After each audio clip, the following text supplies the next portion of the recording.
नमस्ते, मैं शिवा स्वाति हूँ और मैं एक साइकोलॉजिस्ट और पास्ट लाइफ थेरेपिस्ट हूँ। और जब भी आप पास्ट लाइफ रिग्रेशन के लिए मेरे पास आएँ या किसी के पास भी जाएँ, तो कुछ बेसिक चीज़ें हैं जो आपको समझनी चाहिए। सबसे बड़ी बात है कि ये थेरेपी फ्री नहीं हो सकती, हर थेरेपिस्ट का अपना चार्ज होगा, क्योंकि वो भगवान से कनेक्ट करते हैं और जितनी एनर्जी वो भगवान से लेते हैं, वो आप तक पहुँचती है। तो वो आपके कार्मिक सैक्रिफाइस के रूट से ही आप पास्ट लाइफ थेरेपिस्ट चूज़ करोगे।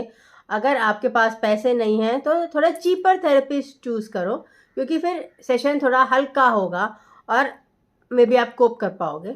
अगर आपके पास पैसे हैं तो ज़्यादा एक्सपेंसिव थेरेपिस्ट चूज़ करिए, ताकि आपका कार्मिक सैक्रिफाइस ज़्यादा क्लियर हो। तो जितना आप सैक्रिफाइस कर सकते हैं और जितने पैसे अपने पास हैं वो दें।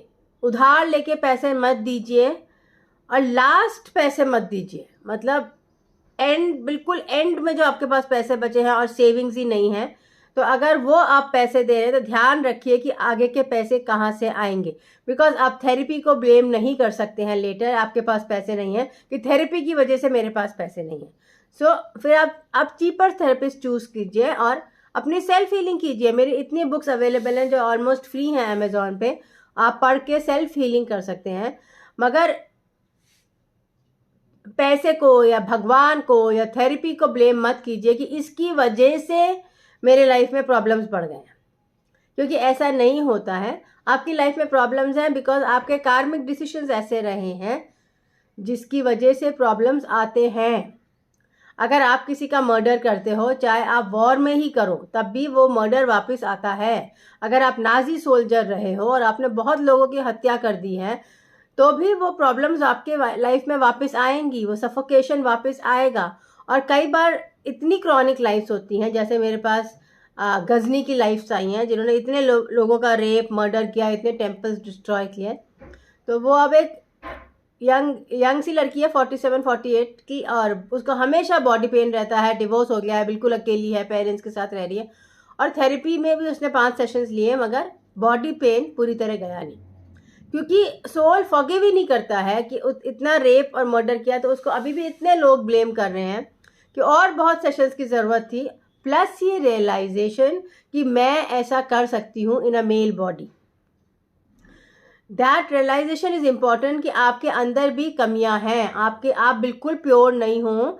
सबके अंदर कमियां होती हैं, आपके अंदर भी कमियां हैं, और वो कमियों को ठीक करने के लिए ये प्रोसेस आता है कि आप जब मेल बॉडी में फिर से एंटर करो तो आप फिर से रेप और मर्डर ना करो। चाहे आप किंग भी हो, तब भी रेप और मर्डर आपको नहीं करना चाहिए, क्योंकि अगर आप करेंगे तो वापस आएगा और आपका रेप और मर्डर होगा या आपके बॉडी में प्रॉब्लम्स आएंगे।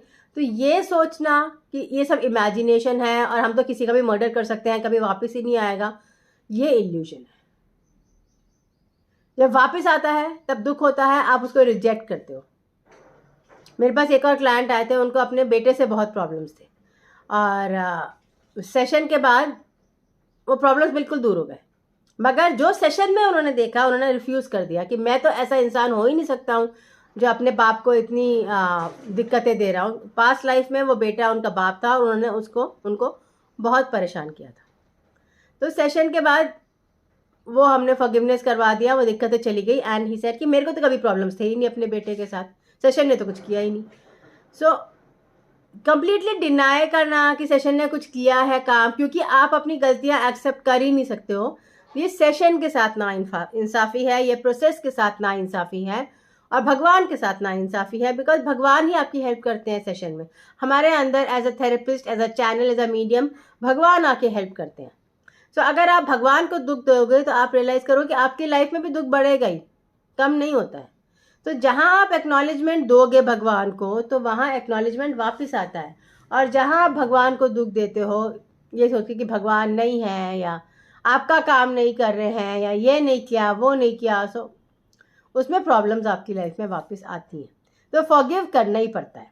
जब आप भगवान को फॉरगिव करते हो और अपने अब्यूजर्स को फॉरगिव करते हो, तब आपकी आत्मा को फॉरगिवनेस मिलती है और फिर आपकी लाइफ में पॉजिटिविटी और शांति आती है।